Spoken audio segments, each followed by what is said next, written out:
이번에는 반대 케이스예요. 돈을 먼저 받고 매출액은 나중에 인식하는 상황인데요. 그 상황을 이제 선수금이라는 상황으로 이제 설명을 한번 해보도록 할 거고요. 자, 헬스장이 전형적으로 선수금이 나오는 상황이에요. 그래서 뭐 3년치 회원 이용권 막 사면 좀 싸게 해주잖아요. 어쨌든 3년치를 먼저 결제를 해서 돈은 이거 지금 그 헬스장 입장에서 하는 거예요. 헬스장 입장에서 내 입장이 아니라 내 입장은 그러면은 이따가 배우게 될 비용은 비용인데 비용을 먼저 지불하고 비용 처리는 나중에 하는 네. 선지급 비용의 이제 개념이 되겠네요. 이 헬스장을 이용하는 사람 입장에서는. 근데 지금 우리 헬스장 입장에서는 선수금입니다. 어쨌든 3년치 회원 이용권을 300에 판매를 했기 때문에 그럼 1년 차에는 1월 1일 날 이 300 그 회원권을 팔았다면은 1년 차에는 매출액 얼마 인식해야 되죠? 그렇죠. 3년치 300 했으니까 1년 차에는 매출액을 100만큼만 인식하면 돼요. 100씩 매출은 이제 인식을 하게 되겠죠. 넷인컴 100.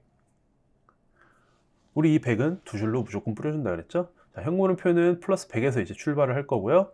이익잉여금에도 이 100이라는 돈이 와서 쌓이게 되겠죠. 잔액은 100이 되고요. 100에서 출발했는데 돈은 얼마 받았어요? 300 받았죠. 현금 기준으로 돈은 300 받았기 때문에 최종적인 현금 흐름은 300이 됩니다. 100에서 출발했는데 300에서 끝나니까 중간에 어디선가 이 200만큼 왜 차이가 나는지 또 설명을 해줘야겠죠. 어디서 차이가 나는 거예요? 영업에 의한 거예요? 투자예요? 재무예요? 이것도 역시 영업에 의한 거고요.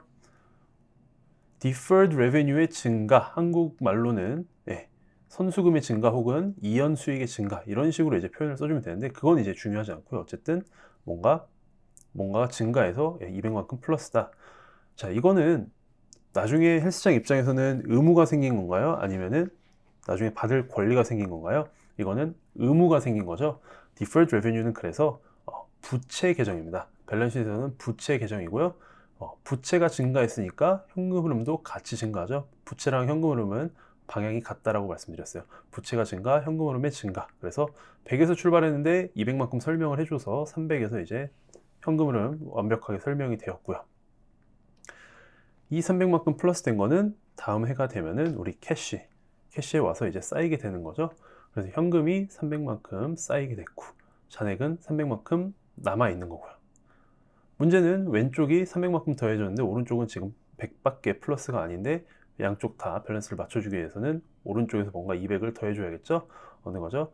아까 말씀드린 부채 계정인 선수금 계정 혹은 이연수익 계정으로 Deferred Revenue라는 계정이 200만큼 플러스 200만큼 더해져서요. 잔액이 여기 이제 200이 되겠습니다.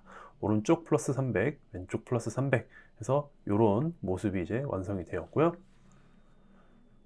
1년 차는 이제 이렇게 돌아가는데 자, 다음 해가 되면 이제 어떻게 될까요? 다음 해가 되면 여전히 매출액은 100만큼 인식을 할 거고 넷인컴은 여전히 100. 두 줄 뿌려지는 건 똑같아요. 100만큼. 그 다음에 리테인 링스는 이제 100이 더해져서 아까의 100에서 100을 더해서 잔액이 200만큼 이제 되는 거고요. 실제 현금은 얼마 들어왔어요? 현금은 이제는 안 들어왔죠. 현금은 아까 들어왔으니까요. 전년도에 들어왔으니까 현금 들어온 건 없어요. 그러면은 100만큼 또 차이 나는 이유를 설명해 줘야 되는데 그 차이가 뭐냐면은 Deferred Revenue가 이제 감소했다. 부채 계정이 감소해서 현금 흐름도 마이너스 100 감소해서 플러스 100 마이너스 100 0. 캐시에 영향 없고요. 캐시는 여전히 아까 받은 그 잔액 300이 그대로 남아있는 상황이고요.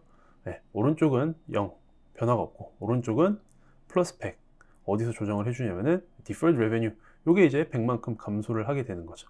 요 그 선수금 혹은 이연수익 계정이 100만큼 감소를 해서 좌우 밸런스가 여전히 맞게 됩니다. 자, 마지막 3년도에 가면은 이제 동일하게 레베뉴, 그 다음에 넷인컴, 그 다음에 이렇게 두 줄로 뿌려주는 것까지는 모두 동일한 프로세스로 이제 이루어지게 될 거고요. 3년 차가 이제 끝나고 나면은 리테인 어닝스의 잔액이 드디어 300만큼 쌓이게 됩니다. 그래서 이게 주주들께 300만큼 이제 부가 쌓이게 되는 거고요. 여전히 현금은 들어오지 않았고 이 설명에 대한 그 계정은 동일합니다. 선수금의 감소 마이너스 100 해서 설명 끝났고요. 캐시 여전히 하나도 새롭게 쌓이는 거 없고요. 잔액 300 그대로 남아 있고요. 대신에 이번에도 Deferred Revenue가 100만큼 남아있던 100이 또 감소해서 잔액이 0이 되면서 결과적으로 우리 이 거래로 인해서 3년 뒤에 결과물은 어떻게 돼 있죠? 왼쪽에 캐시 300만큼 벌었고요. 리테인 어닝스 300만큼 벌었고요. 결과는 아까 우리 매출채권 케이스든 선수금 케이스든 동일하죠. 결과적으로는 캐시가 들어오면서 리테인 어닝스 이익잉여금이 쌓이는 결과는 똑같아요. 맨 마지막에 결과는 똑같아요. 하지만 중간에 이제 과정들에 있어서 돈을 먼저 받는 경우에는 이쪽 부채 쪽에 계정이 뜨게 되는 거고요. 돈을 나중에 받는 경우에는 이제 자산 쪽에 뭔가 계정이 뜨고, 그다음에 캐시플로우 스테이트먼트도 이제 이런 세부적인 플러스 마이너스 조정이 이제 반대되는 개념으로 돌아가는 것만 다르지, 사실 결과적으로 모든 게 끝났을 때는 뭐 돈을 미리 받으나 나중에 받으나 결과적으로 이제 똑같다라는 거죠. 어쨌든 매출에 대한 케이스 두 가지 한번 공부해 봤고요. 계속해서 또 비용 쪽 이야기도 계속해서 가보도록 하겠습니다.